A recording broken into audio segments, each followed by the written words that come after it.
여러분 안녕하십니까? 글로벌 인사이트 정혁진입니다. 한 주간의 글로벌 이슈를 몰아보는 주간 글로벌 인사이트. 11월 둘째 주 글로벌 키워드입니다. 지금 만나보시죠.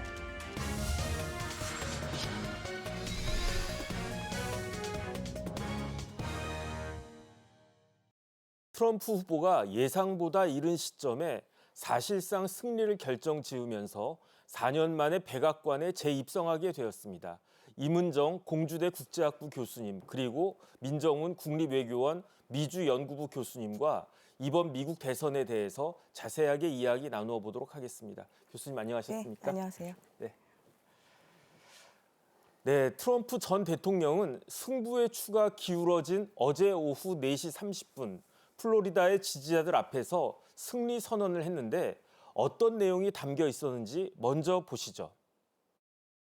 So I want to thank the American people for the extraordinary honor of being elected your 47th president and your 45th president.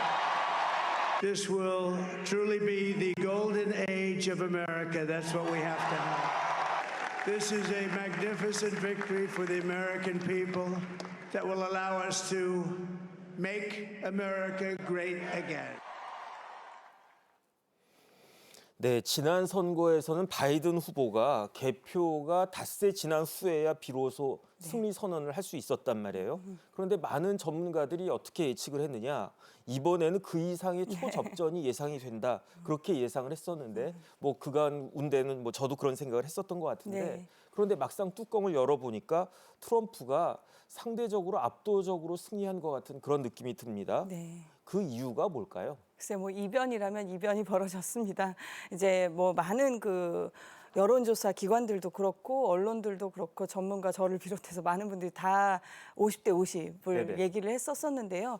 뭐 이길 것을 예측을 저도 트럼프 확률이 더 높다고 생각은 했었던 사람이긴 하지만 이 정도의 승리일 거라고까지는 생각을 저도 못했는데 아무튼 뭐 이변이라면 이변이 벌어졌습니다. 이런 미국 이제 남부 지역인 소위 선벨트라고 하죠. 그쪽과 이제 민주당의 전통적인 그 지지세가 강한 블루월이라고도 불리우는 그 러스트 벨트 이제 쇠락한 그 공업 지역을 일컫는 용어인데요. 그 지역에서 아무래도 이제 박빙 대결이 예상이 됐었기 때문에 이 7개 경합주의 승패 여하에 따라서 이게 달라질 수 있고 심지어는 이제 개표도 시간이 걸릴 수가 있겠다. 네네. 이제 이렇게 봤었던 건데요. 아무튼 이 7개 경합주에서 일제히 이 지금 트럼프 후보를 지지한 것이기 때문에 승패가 생각보다 굉장히 쉽게 나와버렸습니다. 결과가요. 그래서 개표가 시작된 이후에 노스캐롤라이나를 시작으로 해서 이제 조지아, 그다음 펜실베니아 등 이제 경합주에서 트럼프 전 대통령이 승리했다는 소식이 이어졌었고요. 이제 최대 이제 격전지로 우리가 다 관심 있게 봤던 펜실베니아에서조차 이제 승리를 했다고 하니까 뭐 네네. 여기가 선거인단 19명이니까요. 뭐 사실상 승리를 굳힌 셈이 됐죠. 네네. 그래서 우리 시간으로는 이제 어제 오후 1시 25분쯤에 트럼프 전 대통령이 선거인단 230명을 확보했다라는 소식이 이어졌고 그러면서 이제 해리스 부통령하고는 차이가 벌어졌고요. 밤 한 10시쯤 되니까 트럼프 전 대통령이 선거인단 277명을 확보하고 해리스는 224명을 얻음으로써 이제 당선됐다라는 그런 외신 보도들이 잇따랐습니다. 네네. 지금 저희 방송 시작하기 직전까지도 좀 확인을 해보니까 트럼프 후보가 당선인이 확보한 이제 선거인단 수가 지금 아직도 개표가 다 완벽하게 된 것은 아니라서요. 네네. 근데 지금 295명을 확보를 했고 해리스 부통령은 226명을 확보한 상태입니다. 뭐 매직 넘버라는 270은 이미 훌쩍 넘겼고 뭐 300 이상까지도 갈 수 있을 것 같습니다. 네네. 트럼프는 이제 선거인단뿐만이 아니라 이번 굉장히 특이한 것은 2004년 이후로 지금 처음입니다. 이렇게 공화당 후보가 절대 득표에서도 우위를 점한 것은요. 이게 이제 2016년에 트럼프가 당선이 됐었을 때는 물론 이제 선거인단에서는 이겼기 때문에 당선이 된 것이지만 절대 득표율에서는 그때 이제 힐러리 클린턴 후보가 트럼프가 더 앞섰었기 때문에 이게 꼬여 있는 상황이 발생을 했었죠. 네네. 그래서 이제 소위 미국의 대통령 선출 방식이 뭐 간접적이라는 건 알지만 이렇게 절대 투표를 한 후보가 질 수도 있다라는 것 때문에 좀 이 방식에 대한 어떤 정당성이라고 할까 그런 걸 의문시 여기는 그런 목소리들도 있었는데 이번에는 뭐 이제 그런 논란조차 할 필요가 없이 깔끔하게 이겼다라고 말씀드리겠습니다. 그야말로 뭐 완전한 승리라고 할 수도 있겠네요. 네. 그런데 이제 민 교수님, 그 선거 기간 동안에 트럼프 후보는 경제, 불법 이민 이런 구체적인 내용들을 강조를 했는데 해리스는 민주주의 수호라고 하는 어떻게 보면 약간 추상적인 구호를 내세웠어요. 그래서 과연 미국 유권자들이 누구를 선택할까 궁금했었는데 결국은 트럼프를 선택했단 말이죠. 이렇게 트럼프가 승리한 원인이 어디에 있다고 보십니까? 아무래도 말씀하신 판세의 힘이 큰 거였죠. 네네. 저희가 미국 대선을 예측할 때 주로 보는 변수가 두 가지가 있는데 대통령 국정운영 지지율 그거하고 미국 내 경제 상황인데요. 아무래도 대통령의 국정운영 지지율은 미국 내 경제 상황에 영향을 많이 받죠. 네네. 그렇기 때문에 가장 중요한 요인은 대부분의 선거에서 경제거든요. 근데 이번에는 경제 중에서도 인플레이션 물가 실물 경제 이 부분이었거든요. 네네. 아무래도 그 부분이 이제 이게 판세로 크게 작용을 하면서 어떤 예측 모델을 보면 판세가 어떤 표심의 한 95%를 차지하고 한 나머지 선거운동 캠페인이라고 하는 선거운동의 한 5% 정도 차지한다고 얘기를 해요. 네네. 그러니까 판세가 가진 힘이 어마무시하다는 걸 우리가 알 수 있는데요. 이번에도 그 힘이 제대로 작용을 한 것 같습니다. 네. 그러니까 바이든 행정부는 사실은 판세에 있어서 굉장히 좋은 여건을 가진 거죠. 네네. 코로나19로 인해 가지고 공급망이 교란이 되고 그리고 미국이 셧다운 봉쇄를 하면서 아무래도 미국의 소비를 진작시키기 위해서 돈을 많이 풀 수밖에 없었고 그러니까 자연스럽게 유동성 확장으로 이어지면서 인플레이션이 올라갈 수밖에 없잖아요. 네네. 그래서 당연히 이제 물가라든지 이자율도 올라가면서 서민들의 삶이 팍팍해졌거든요. 네네. 이 부분에 대해서 이제 어려움을 겪으면서 서민들이 한 3년을 살아왔단 말이에요. 그래서 이제 대선 기간이 다가오니까 물론 바이든 행정부가 열심히 했습니다. 열심히 해가지고 어떤 경제 지표도 많이 좋아지고 그러니까 실업률도 낮아지고 성장률도 굉장히 좋고 그래서 잘 아시는 것처럼 미국이 세계에서 나홀로 성장하는 굉장히 좋은 그런 경제를 갖고 있지 않습니까? 네네. 그럼에도 불구하고 미국 유권자들이 보는 경제는 어려운 거죠. 삶이 네. 팍팍하기 때문에. 네네. 그래서 그 부분에서 이제 굉장히 어려움을 겪고 있었고 그래서 바이든 행정부에 대한 불만이 커지고 있는 상황이었단 말이에요. 네네. 그거를 트럼프 전 대통령은 잘 파악하고서 집중적으로 공략을 한 거고 네네. 거기에 대응하기 위해서 바이든 대통령은 자기가 대통령이니까 네. 경제 부분에 대해서 어떻게 따로 강조할 부분이 없잖아요. 그러니까 그거에 대안으로 민주주의에 대한 위협, 네네. 트럼프 전 대통령이 어떤 대통령에 적합하지 않은 사람, 이 사람이 다시 재선이 되면 미국의 미래는 위태롭다. 네네. 이렇게 주장을 하고 또 미국 대내적인 민주주의의 상징으로서 낙태권을 들었단 말이에요. 네. 그래서 민주주의, 수호, 낙태권을 들고서 대항을 했는데 사실 이것이 이제 유권자들한테는 덜 이제 설득력을 가진 거죠. 그래서 해리스 후보가 교체가 됐음에도 불구하고 해리스가 바이든의 연속성, 승계된 부분을 인정하면서도 거기에서 경제나 남북 국경 문제에서 뭔가 차별화되는 걸 조금 더 보여줬어야 되는데 네네. 그 부분이 시간이 너무 짧고 준비가 안 되다 보니까 잘 하지를 못했어요. 네네. 그러다 보니까 유권자들이 결국은 경제 부분에서 남북 국경 문제에서 트럼프의 손을 들어주면서 예상보다 손쉽게 트럼프가 이제 압승을 했다 생각하고 있습니다. 네, 역시 핵심은 경제였는데 미국의 지표는 좋아졌어도 그래도 구체적인 서민들의 삶은 빡빡해졌고 이게 선거 결과에 결정적인 영향을 미쳤다 이렇게 볼 수 있겠네요.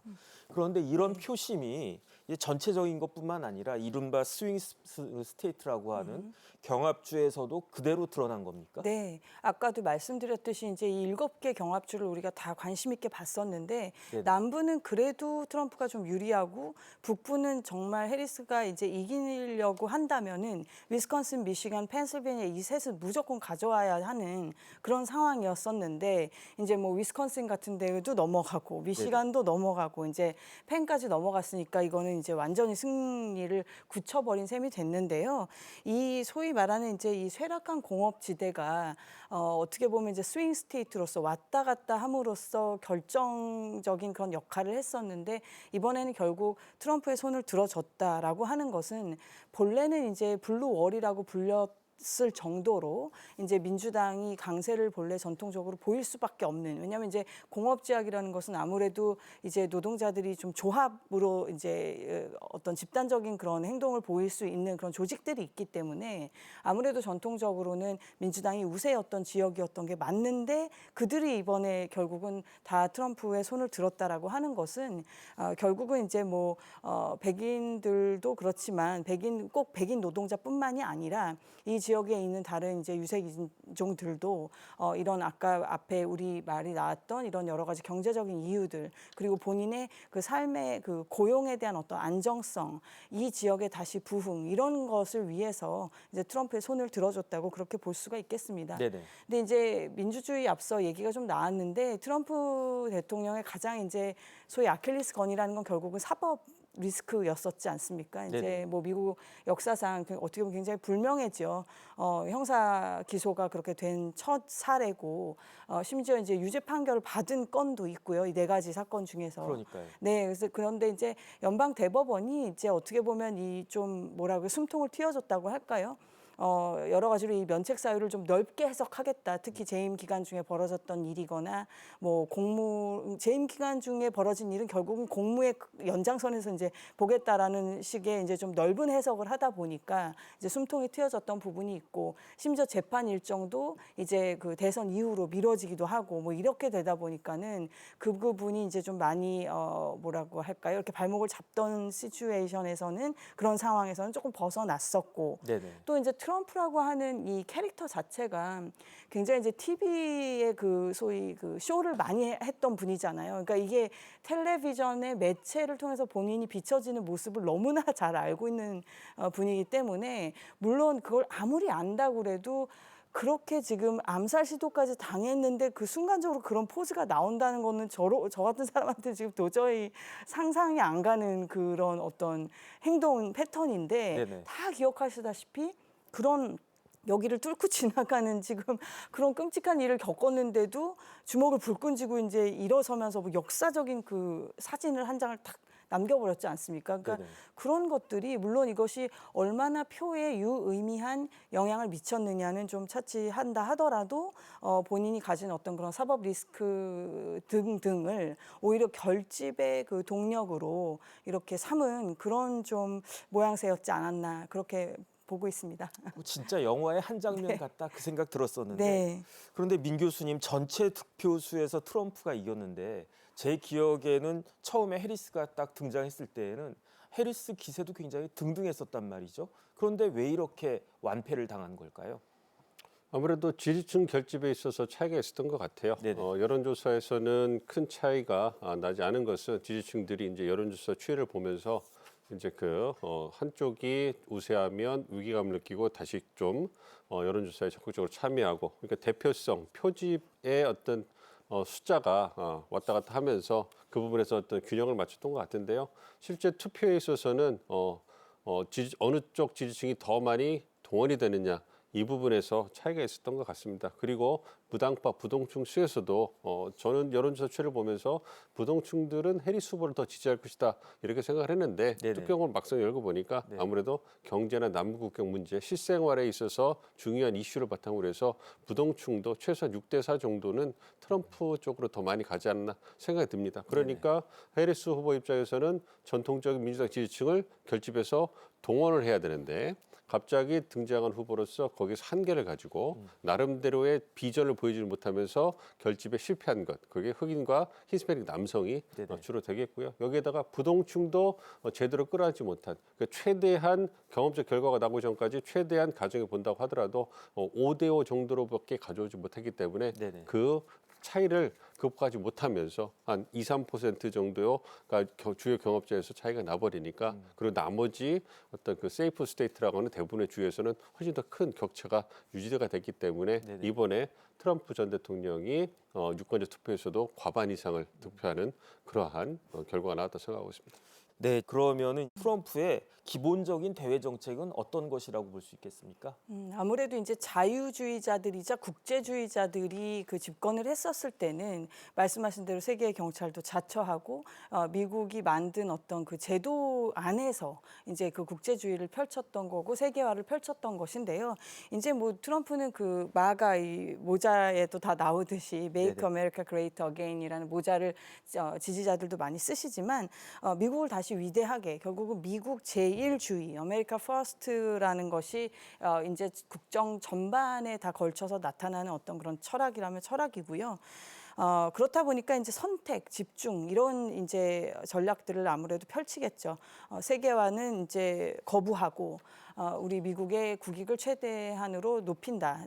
따라서 이제 그 뭐 패트리어티즘이라는 표현도 쓰는데 애국주의를 포용하고 결국은 세계화는 거부한다. 이제 이런 식의 기조가 나타날 것으로 보입니다. 네. 네네.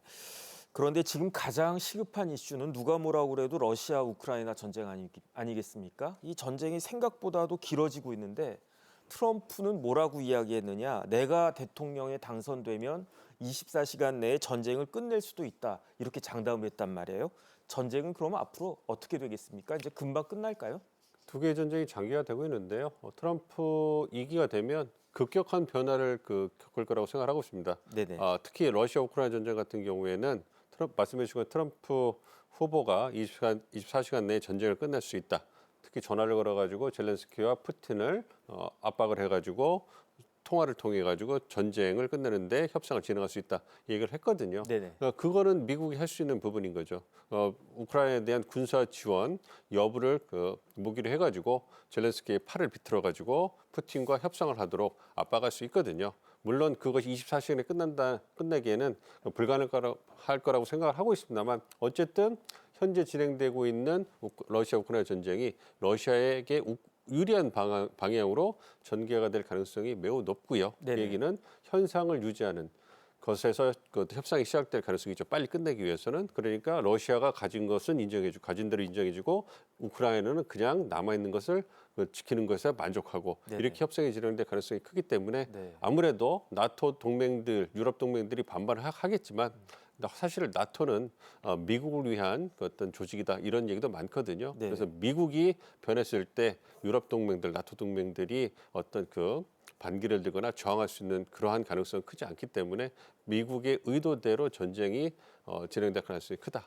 그렇기 때문에 그런 걸 고려해 본다면 러시아 우크라이나 전쟁은 이제 급격한 변화를 겪을 것이고 우크라이나에게 불리한 방향으로 그리고 러시아 푸틴 대통령에게 유리한 방향으로 전개될 가능성이 높기 때문에 이 얘기는 북러 관계라든지 미러 관계도 상당한 변화를 겪을 수 있는 그러한 변곡점에 또 왔다 이렇게 말씀드릴 수 있겠습니다. 네. 자, 이제 중요한 거는 돌아온 트럼프가 우리나라에 어떤 영향을 미칠 것인가 이런 문제가 될 건데 오늘 아침이죠. 윤석열 대통령이 트럼프 당선인과 전화 통화를 했다고 해요. 그래서 한미 동맹을 바탕으로 해가지고 강한 연대와 파트너십을 갖자 이런 말씀을 했다라고 하던데 우리 입장에서 보면 앞으로 트럼프 행정부 제2기에서 한미일 삼각 공조 체제에 어떤 변화가 있을 거라 이렇게 볼 수 있겠습니까? 우선 트럼프 2기 행정부에서도 한미 동맹과 협력은 잘 이루어질 거라고 보고 있습니다. 네네. 왜냐하면 대통령 선거가 바뀌었다고 해서 대통령 한 명이 바뀌었다고 해서 미국이 총체적으로 갖고 있는 전략적 이익이 바뀌는 건 아니거든요. 그렇기 때문에 한국은 여전히 미국에게 중요한 파트너 국가죠. 중국의 부상을 견제하는 데도 그렇고 그다음에 미국이 이 영내에서 동아시아와 인도태평양에서 경제적 이익을 담보하는 데도 굉장히 중요한 파트너이기 때문에 한국과 미국과의 관계는 트럼프 2기 행정부에서도 원만하게 잘 진행될 것이다. 그런데 이제 그 동맹을 운영하는 그런 경제 측면에서는 좀 차이가 있을 수 있겠죠. 워낙 그 거래 중심적 동맹관을 갖고 있기 때문에 그런 부분에서 방위 분담금 지급 요구 이런 부분이 올 거니까 그런 네네. 부분에서는 대비를 해야 될 거라 생각하고요. 한미일 삼각 협력에 대해서는 지속이 될 거라고 봅니다. 왜냐하면 말씀드린 것처럼 다시 말씀드리지만 미국이 이 지역에 대해서 갖고 있는 이해관계는 중국의 부상을 견제하는 거거든요. 그걸 위해서는 미국이 혼자 하는 것보다는 한국과 일본 같은 힘 있는 동맹과 함께하는 것이 중요하고 이 부분을 트럼프도 반대할 이유는 전혀 없다고 생각하고 있습니다. 그래서 재선 캠페인 기간 동안에 트럼프 1기 행정부의 국가안보보좌관을 역임했던 로버트 오브라이언에는 이런 분이 우리 한국 인사를 만나면서 했던 네. 얘기가 그런 부분이에요. 한미 동맹은 트럼프 2기에서 공고할 것이고 큰 변화가 없을 것이고 한미일 협력도 지속될 것이다. 이런 얘기를 하고 있거든요. 단 하나 우려되는 것은 한미일 협력이 지속이 되는데 그것이 바이든 대통령이 그 애지중지했던 것만큼 트럼프 대통령도 애지중지할 것이냐. 즉 트럼프 대통령의 최우선 의제로 이 대통령의 책상 위에 올라갈 것이냐. 이 부분은 우리가 의구심을 좀 가질 수가 있기 때문에 네네. 이 부분에서 우리가 강하게 일본과 함께 강하게 밀어붙여서 미국을 설득하고 압박을 해가지고 이 한미일 협력이 트럼프 대통령이 생각하는 우선순위에 있는 의제로 이제 남아 있을 수 있도록 만드는 것이 우리의 과제다 이렇게 생각을 하고 있습니다. 네. 지금 민 교수님도 말씀하셨지만 가장 큰 관심은 역시 SMA 방위 네. 분담금 아니겠습니까? 트럼프가 인상한다고 하겠죠. 그다음에 얼마나 인상할 것 같습니까? 글쎄요, 일단 선거 중에 나온 말로는 네네. 뭐 100억 달러 이런 식으로 얘기를 하니까요. 뭐 이런 것들을 이제 우리도 우려했었기 때문에 지난 10월 이제 우리 한미 양측이 협상을 마무리하긴 했는데 이 한미 방위비 분담 특별 협정이죠. 그게 이제 SMA인데 미국에서는 이게 행정명령이기 때문에 대통령 의지로 이제 엎자면 엎을 수는 있습니다. 그래서 트럼프 행정부가 또다시 이제 그런 무리한 어떤 증액을 요구할 가능성은 당연히 좀 대비를 해야 할 텐데 그 이제 시급성에 있어서 저는 이게 이제 취임하자마자 이거부터 해야 되겠다 이런 식으로 나올 거라고 생각되지는 좀 않고요. 지금 거듭 말씀드리지만 이제 유럽에서의 상황이 워낙 긴박하고 또 중동 문제도 있기 때문에요. 그리고 지금 앞서서 민 교수님께서도 말씀하셨지만 지금 여러 가지 전략적인 그 판단을 하는 데 있어서 이 동아시아 동맹들과의 어떤 연대와 협력이라고 하는 것은 미국의 전략에서도 중요한 부분이라 뭐 이 부분에 대해서는 뭐 그가 말한 것이 그대로 될 것인지 아닌지에 대해서는 좀 더 예의주시하면서 좀 지켜봐도 되지 않겠나 싶고 한 가지만 그래도 말씀을 드리자면 너무 이제 그가 높여놓은 숫자에 우리가 이렇게 말려 들어가기보다는 네네. 좀 아무래도 우리도 좀 더 선제적으로 나갈 필요가 있지 않겠나 이런 생각도 해봅니다. 네네. 네.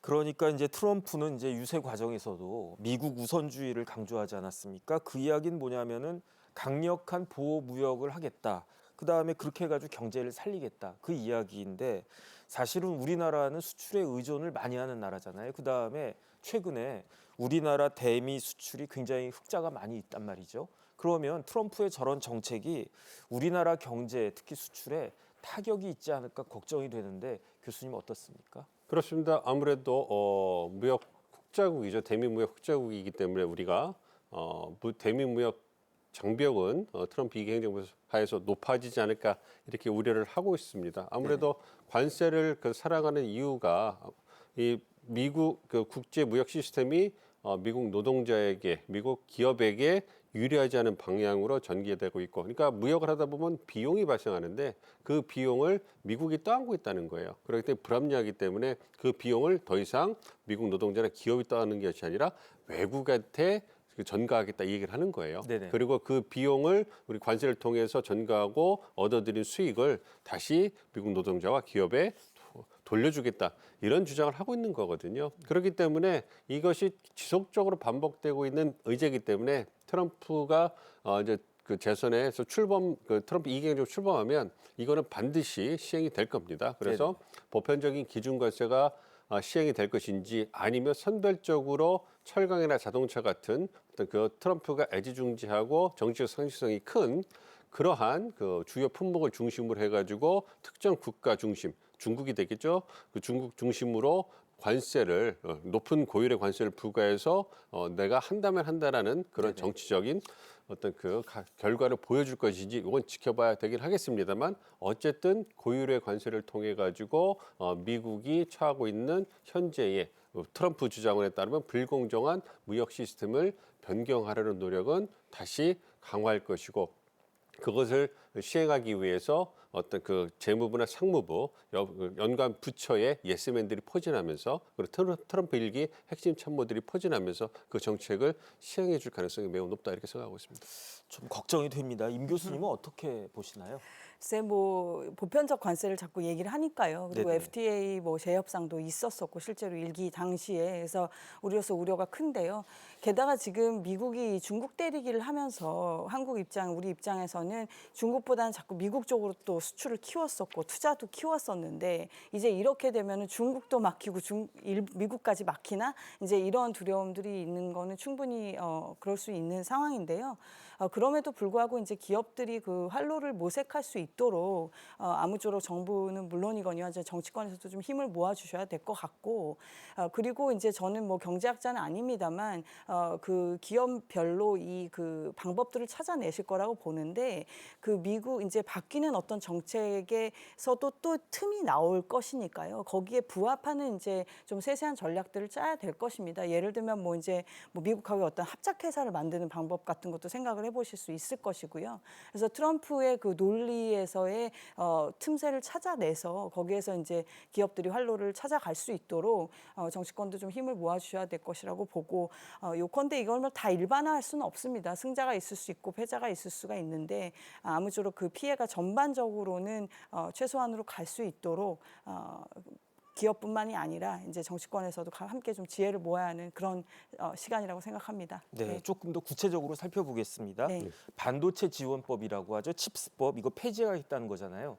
그다음에 이제 보편 관세 최대 20%까지 매기겠다라고 하는 건데 결국은 이렇게 되면 우리 산업계가 부담이 불가피할 것 같은데 우리 산업계는 어떻게 대응해야 될지 간단하게 좀 짧게 정리해 주시면 좋겠습니다. 그러니까 아무래도 그 무역 장벽이 높아지고 첨단 기술 분야에 대해서 미국 정부로부터 보조금을 받는 부분이 변경될 가능성이 있기 때문에 대규모 대미 투자를 한 우리 기업 입장에서는 우려가 커지는 거죠. 네네. 그렇지만 그걸 위해서 안전장치들을 조금씩 갖춰놨기 때문에 이 부분에서 이제 그 대비를 해야 될 것 같고요. 보편적인 기준 관세가 정말로 실시될 것인지 말씀드린 것 지켜봐야 될 거고요. 어쨌든 무역 수지 흑자를 줄이는 노력을 하는 건 필요하다고 생각합니다. 그래서 에너지를 더 수입하다든지 여타의 노력을 들여서 무역수지 흑자를 대미 무역수지 흑자를 줄임으로 해가지고 어떤 그 트럼프 대통령의 어떤 그런 레이더에서 좀 빠져나오는 노력이 필요할 거라고 생각을 하고 있고요.